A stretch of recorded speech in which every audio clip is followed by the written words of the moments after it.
Fala do senhor Bruno Silva Ferreira, arquiteto urbanista, membro da equipe técnica. Registrar a presença da nossa vereadora Luísa Ribeiro. Bom dia, Luísa, bem-vinda. E para fazer uso da fala, convido o senhor Ângelo Marcos Vieira de Arruda, arquiteto e urbanista.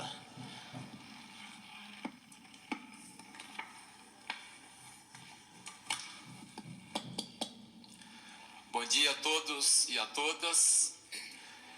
Vereador André, em seu nome, meu colega do UFMS, embora eu já esteja aposentado, quero dizer da minha imensa satisfação de retornar a essa casa exatamente 6 anos depois que a gente encheu esse plenário para, em audiência pública, discutir o projeto de lei do Plano Diretor de Desenvolvimento Urbano e Ambiental que está em vigor e que é um plano diretor premiado pelo IAB Brasil como uma experiência de ODS, né, Verinha? Você que foi lá receber o título ano passado. Então, o Plano Diretor de Campo Grande, senhoras e senhores, é considerado pelo Instituto de Arquitetos do Brasil, Departamento Nacional, como um plano diretor exemplar, porque ele integra meio ambiente e urbanismo simultaneamente. Mas, antes de fazer a correlação das falas do meu querido amigo, vereador Marcelo Bluma, presidente do Partido Verde, do qual eu também já fui seu companheiro de partido, eu preparei aqui, vereador André, rapidamente algumas informações para poder estar aqui ao seu convite.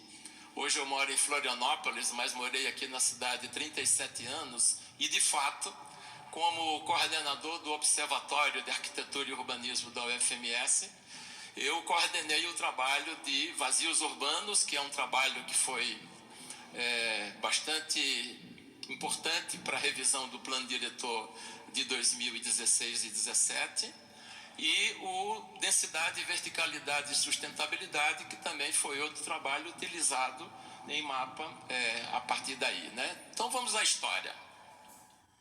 Eu gosto muito de fazer esses lembretes, né? Porque em 79 a gente vira capital, em 80 a gente tinha quase 300 mil habitantes, em 81 é lançado o projeto do Parque dos Poderes com o ex-governador Pedrocian, né, com obras importantes naquela região, e entre 82 e 88 a Avenida Afonso Pena ela é prolongada com a execução pelo DERSU do viaduto sobre a Rua Ceará, né, porque o Parque dos Poderes, quando ele foi inaugurado em 82, o único acesso que tinha era pela Avenida Mato Grosso. Então essa parte que a gente está conversando sobre ela, de Chácara Cachoeira, de Shopping Center Campo Grande, ela era uma imensa fazenda aí pelos anos de 82 e 83, né? Também nesse período nasce tudo, né? Nasce o bairro Cachoeira enquanto loteamento da família Arantes, nasce o Planurb, nasce o Shopping Center Campo Grande, né?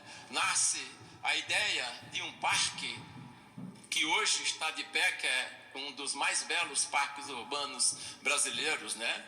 Que foi batizado por nós como Parque do Prosa, mas foi decretado pelo governador Pedrocian como Parque das Nações Indígenas, né? A partir, inclusive, de uma grande participação efetiva do ex-prefeito Lúdio Martins Coelho, de saudosa memória, né?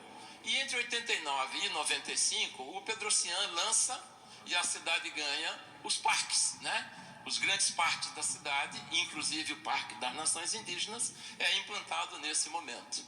E em 95 nasce o Plano Diretor, que foi aprovado, e naquele momento a cidade já tinha 600 mil habitantes. Quero louvar aqui a presença do meu querido amigo Sérgio Onamini, que era exatamente o diretor-presidente do Planurb nessa época, né? Do qual eu já estava participando dele como membro do CMDU, representando o Instituto de Arquitetos do Brasil. O bairro Chácara Cachoeira, né, ele é, como o Marcelo falou, formado de vários loteamentos, mas indubitavelmente o nome do bairro é o nome do loteamento Chácara Cachoeira, né, que nasceu de um empreendedor familiar processo começou a tramitar na prefeitura em 1980, né? Embora tenha sido aprovado muito tempo depois. E esse empreendimento, ele casa três coisas simultâneas. O Shopping Center Campo Grande, que foi inaugurado em 87, a Ceará, que é transposta pelo Afonso Pena em 85 e 86 pelo Dersul, né? E a gente tem, portanto, os loteamentos na Rima Park, lá na frente, começando a acontecer, os loteamentos fechados, que inclusive não tinha nem legislação para ser aprovado, e eles ficaram suspensos, os alvarás de construção daqueles condomínios fechados, né? E aí a gente tem os mapas, né? Os mapas do Cachoeira, aí a primeira foto do vazio total, né? Isso é de 1982, né? Depois ele vai nascendo exatamente pelo formato onde ele tinha, de 85 a 86 do projeto, e aí ele começa a se compartilhar do ponto de vista da urbanização em duas partes, né? Um lado, aquele mais próximo do Cidade Jardim, projeto da INCO, né? De um empreendimento residencial, portanto agora o bairro Chácara Cachoeira, incluído a Vila Cidade Jardim, e os mapas originais do Chácara Cachoeira que estão disponíveis no Cisgram, né? E eu quero aqui saudar a minha querida amiga Berenice em nome do Planurb para dar uma informação importantíssima, Berenice. O Cisgram de Campo Grande é o melhor sistema de base de dados de planejamento urbano hoje do país. É um orgulho ele ter nascido como Geomorena lá atrás, há muito tempo, e hoje você ter um sistema de informações e base de dados exemplar. Quem mora em Campo Grande, quem empreende em Campo Grande hoje tem que ter assim, bater no peito e dizer eu preciso cuidar muito desse sistema porque ele é uma das coisas mais importantes que a gente tem. E aí já foi dito, né? Ele tem duas partes, a parte 1 mais embaixo, 1 e 2, depois na década de 90 faz a parte que liga com a saída para Três Lagoas, né? Que é um empreendimento inegável, viu, Bluma e doutor... O digníssimo juiz que apresentou, é um bairro residencial. Ele foi projetado para ser um bairro residencial, né? Não única e exclusivamente residencial. Mas ele tem um formato de desenho urbano, né? De casas e de lotes uniresidenciais. Mas a dinâmica do desenvolvimento urbano fez com Chácara Cachoeira, está fazendo com Chácara Cachoeira, o que já fez com São Francisco e o que já fez com o Jardim dos Estados.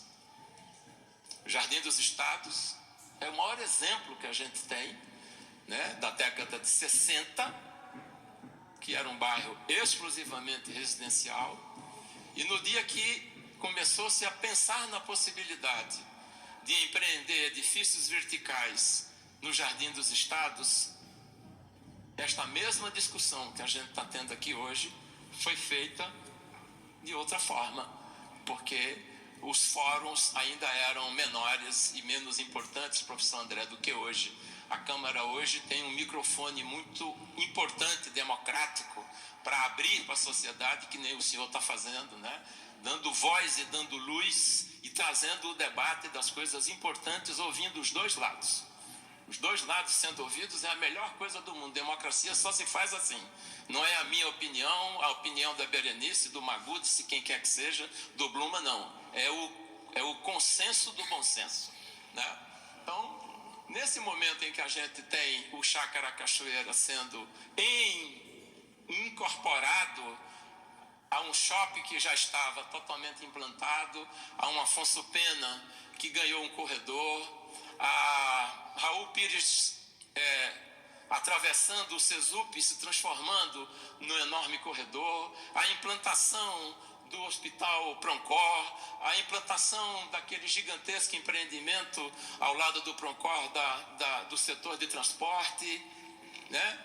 O próprio Cesup na borda da Ceará, ou seja, a gente vai tendo equipamentos de grande porte que fazem com que as pessoas que moram começam a perceber que o lugar onde eles estão morando começa a ter um desenvolvimento diferente.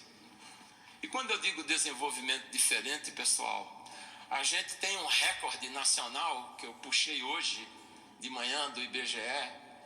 Campo Grande volta a ser a cidade brasileira com a maior quantidade de habitantes, de veículos por habitantes.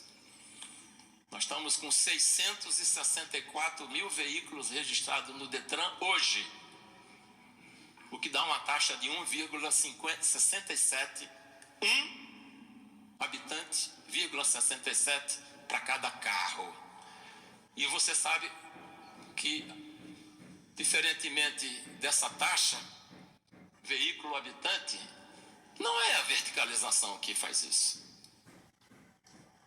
Porque nós só temos 1.200 edifícios verticais com mais de 3 andares, pessoal. Dos quais 20% desses 1.200 tem mais de 11 pavimentos. Isso é pesquisa. Pesquisa que nós fizemos. E estamos atualizando ela todo ano. Então vejam, a gente tem em torno de aproximadamente, pelo cadastro da prefeitura, né? Campo Grande hoje tem um pouco menos que 3 pessoas por domicílio em alguns bairros, quase chegando a 2, ou seja, a família nuclear campograndense é um casal e quase um filho, mas a gente tem 325 automóveis e 160 mil motocicletas. E quem é responsável por isso não é o prédio alto. Vamos parar com isso, pessoal. Verticalidade não é crime. Verticalidade não é sinônimo de imobilidade urbana. Imobilidade urbana é renda. Renda das pessoas que aumentou, renda das pessoas que adquiriram e renda das pessoas que moram numa cidade rica, do ponto de vista macroeconômico, que é Campo Grande. Então, assim, é importante a gente enfatizar, pode passar, né, que este bairro que está aí, Marcelo, quando a gente discutiu em 2017 a revisão do plano diretor de 2000, da Lei Complementar 74, eu fui convidado pelo prefeito Marquinhos Trade para, pela universidade, montar uma equipe técnica inclusive está aqui presente a Luziane e a Regina, que trabalharam comigo, e nós fizemos um combinado de 30 técnicos, sendo 5 da universidade e 25 da prefeitura. A gente se reunia toda segunda-feira, está aqui o Carlinhos, está a Vera, né? Todo mundo, a gente se sentava de 1 da tarde até as 10 da noite para discutir a revisão do plano diretor. Depois fizemos 74 reuniões, 1 em cada bairro. Depois nós fizemos 7 audiências públicas, 1 em cada região urbana. Depois a gente foi para o CMDU começou a trabalhar com a discussão desse zoneamento junto com a prefeitura. E depois a gente encheu essa casa, fez a audiência pública e o projeto de lei foi enviado para cá. E foi aprovado 1 ano depois, porque a própria Câmara também cuidou de fazer diversas audiências públicas e ela hoje virou a Lei 341. Né? Então, assim, a Z3, Marcelo, ela não é uma Z3 que liquida o bairro Chácara Cachoeira do ponto de vista do morador, né? Mas a Z3 foi pensada como uma região que, saindo da Z1 e da Z2, que é o anel rodoviário central, digamos o mini anel rodoviário, que tem toda a infraestrutura, a gente pudesse começar a adensar e não verticalizar, tá? Entenda que verticalização e adensamento são coisas que não são sinônimas, né? Porque o Chácara Cachoeira ainda tem 25, 30% do seu bairro vazio. Apesar de toda a pujança econômica, apesar de toda a condição que ele tem, né, a gente tem ele ainda com uma quantidade gigantesca de vazios. Ainda há espaços para se edificar casas e etc, etc. E aí o que é que aconteceu nesses últimos 20 anos? Vocês sabem quantos condomínios horizontais tem no bairro Chácara Cachoeira? Vocês não fizeram essa conta no levantamento. O empresário comprou meia quadra, que era para fazer 12 lotes, fez 40 casas. Entradinha única, bonitinha, né? Sobradinho, coisa fina. 600 mil, 500 mil. A classe média que quer morar num bairro legal, junto do shopping, ter o filho no Sesup, tá certo? Trabalha no Parque dos Poderes. O melhor dos mundos para ele é fazer isso. Tem 142 empreendimentos desse tipo lá hoje. Com 5 casas, com 10 casas, com 20 casas, com várias casas. E apenas 17 edifícios verticais, com mais de 6 pavimentos. Né? Então, a verticalidade, pessoal, a gente precisa entender que a verticalização em Campo Grande, ela aconteceu, né, já faz muito tempo. Cito aqui esses exemplos do Jardim dos Estados e do bairro São Francisco como exemplares de uma cidade que convive perfeitamente entre prédios, casas, comércio, etc, etc. Pode passar, né? A gente tem esse número de 1.140, mais ou menos, edifícios. Eles eram 912 em 2016, quando a gente fez o levantamento. Isso aumentou, essa mancha que está aí já aumentou. Essa é do levantamento de 2015, né?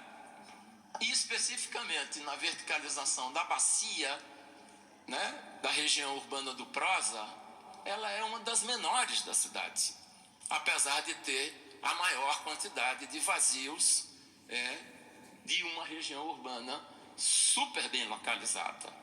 E aí vem uma informação para todos dos meus estudos recentes, junto com a Luziane e com a Regina.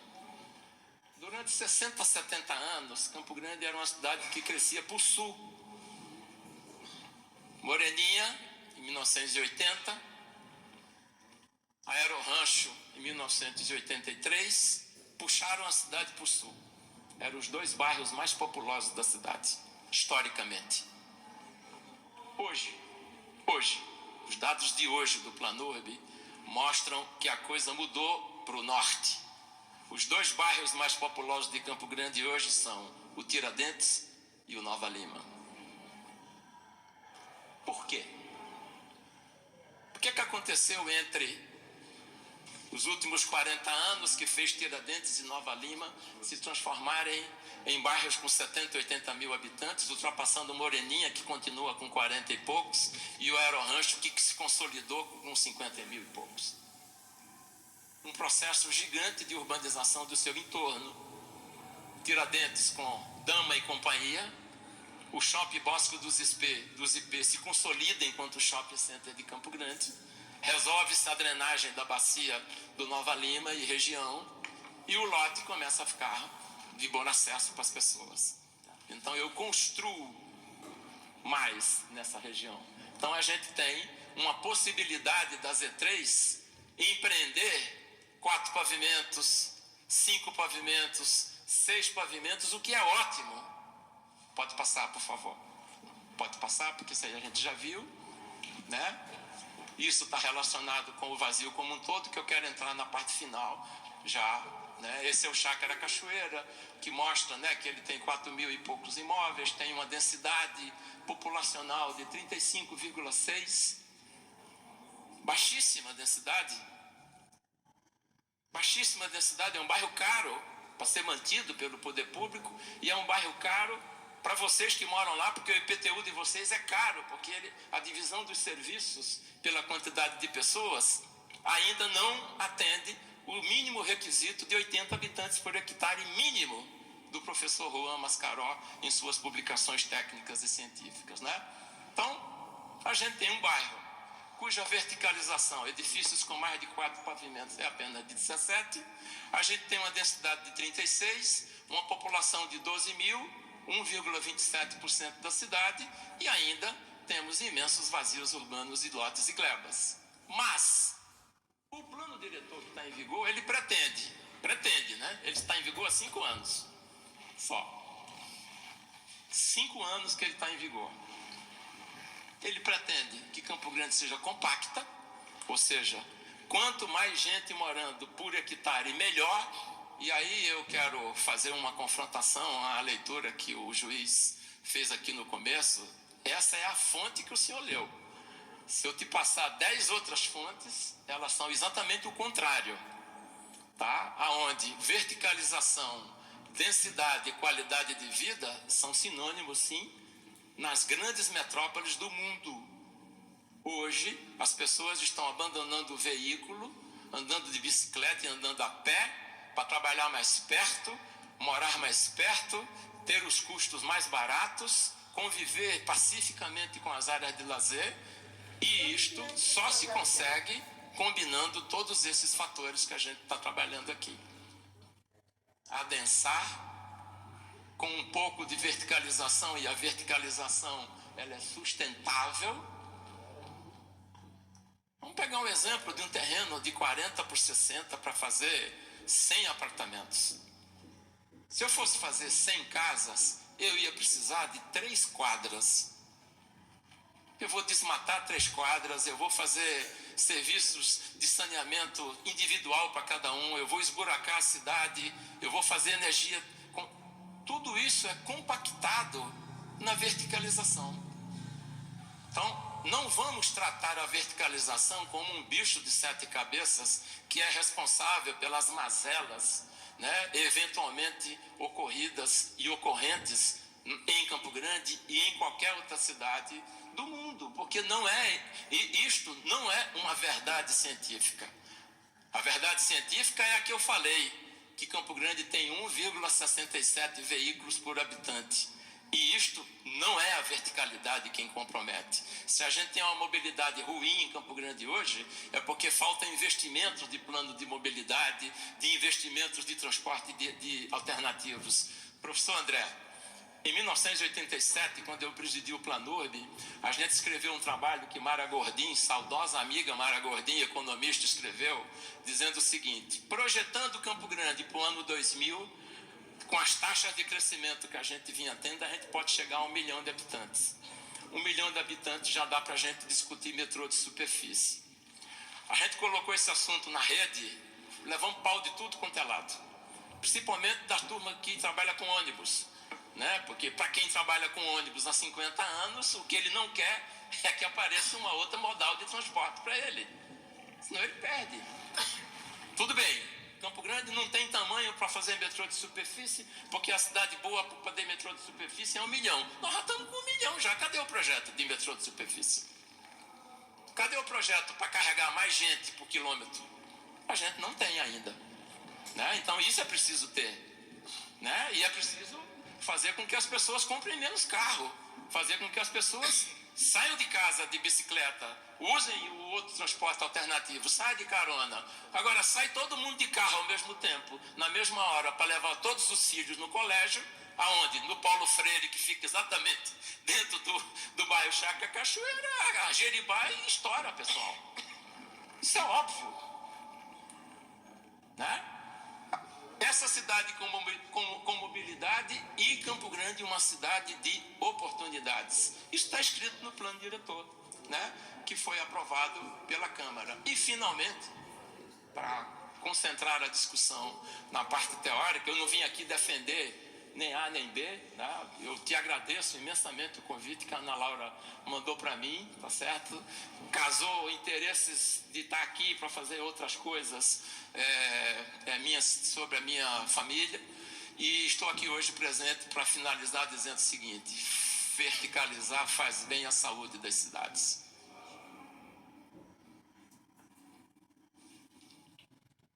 Verticalizar não faz mal à saúde urbana de nenhuma cidade do planeta. A maior densidade urbana do Brasil está no bairro de Copacabana, no Rio de Janeiro. Tem 8.400 habitantes por hectare. Ela é 100 vezes maior do que o recomendável pelos técnicos. Pergunte para alguém que mora em Copacabana se ele quer sair de Copacabana, porque a densidade lá é gigante, porque tem sombra para tudo quanto é lado, etc, etc. Não sai. Não sai porque existe uma qualidade de vida inerente à condição de eu fazer tudo do meu tempo, do meu jeito, a pé, levar meu filho na escola a pé, ir no supermercado a pé, ir no cinema a pé. Depois, a verticalizar com permissão legal e aí é o que a gente está discutindo hoje, né, Bluma? Tá certo? Então, assim, não tinha permissão legal, hoje tem permissão legal. Vocês, como moradores do bairro, estão assustados. Porra, o que é isso? Entendeu? Estamos aqui, a gente... agora a gente pode se prejudicar, a gente pode ter sombra, a gente pode ter uma série de desbenefícios. Legítimo pra caramba, pessoal. Legítimo, só a democracia permite isso, né? Só a democracia que permite isso, né? Então, com permissão legal, tem inúmeros benefícios para a cidade, para o bairro e para a instituição municipal. De onde vem o IPTU que a gente paga?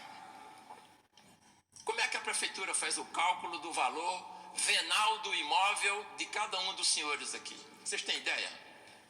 É pelo zoneamento, pessoal. É pelo zoneamento. Quem mora na Z1, IPTU lá em cima. Quem mora na Z2, IPTU médio. Quem mora na Z5, o IPTU é mais barato. Portanto, o Fábio Nogueira, economista brilhante do Planurb, levantou para a gente em 2017 que 22% do IPTU de Campo Grande vinha da antiga ZC1, ZC2 e ZC3. 22,5% da arrecadação.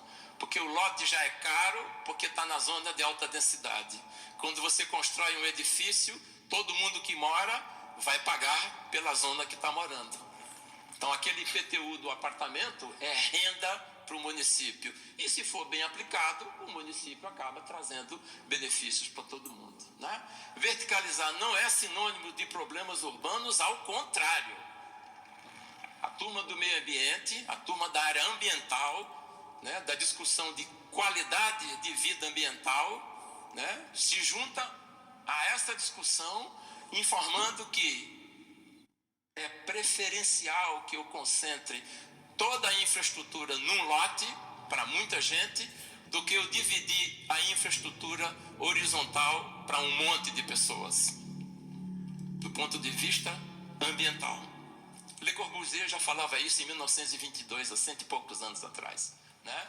Verticalizar gera empregos, impostos e renda, e verticalizar com responsabilidade é compromisso do urbanismo atual. A verticalização não pode ser a qualquer custo, de maneira nenhuma. E o Planurb tem que ter todos os instrumentos de controle e de acompanhamento e de avaliação. A gente chamava isso na discussão da revisão da bandeira vermelha, né? A Z3, tem várias Z3, vocês mostraram aqui o tamanho da Z3. Então tem que ter uma bandeirinha, tá certo? Para mostrar aonde que a coisa vai acontecer, tá certo? De acompanhamento. E esse acompanhamento, minha gente, não se dá, ainda mais que a gente teve nos últimos 5 anos, 3 de pandemia, né? Então agora provavelmente nos últimos 18 meses, que o mercado está tirando do papel as coisas que estavam programadas, porque ninguém tinha como acertar na economia com uma pandemia em vigor. 2019, 20 e 21, quer dizer, a lei entrou em vigor em 18, no ano seguinte começou a pandemia, todo mundo recolhe o flap, 3 anos depois volta, 2023 as coisas começam a acontecer. Então, vereador professor André, muito obrigado por me permitir estar aqui conversando com vocês. Os nossos trabalhos, meu querido ex-aluno Bruno, que está participando da equipe, que está ajudando a discussão e a levantar os dados. Veja que importância tem os arquitetos e os engenheiros nessa hora, né? A gente usa para fazer tudo isso de forma extremamente gentil, gratuita, voluntária, né? Ninguém aqui está recebendo para estar fazendo nada. A gente está abrindo o peito, vereador da farmácia, né? A gente está aqui disposto a discutir Campo Grande. Para finalizar mesmo, eu tenho muito orgulho de ter morado nessa cidade durante 37 anos, de ter sido o primeiro presidente do Planurb e de ter saído daqui como consultor do plano diretor que está em vigor e ter sido informado ano passado que o trabalho que a gente fez em equipe ganhou um prêmio das ODS da ONU pelo IAB. Muito orgulho. Falo isso batendo no peito, porque de fato as cidades que começam a perceber que Campo Grande tem instrumentos todos os instrumentos do Estatuto da Cidade estão presentes aqui, presentes e mapeados, ou seja, ninguém é pego de surpresa aqui para nada. A outorga onerosa está mapeada, a transferência do direito de construir está mapeada, o IPTU progressivo está mapeado, ninguém toma susto aqui.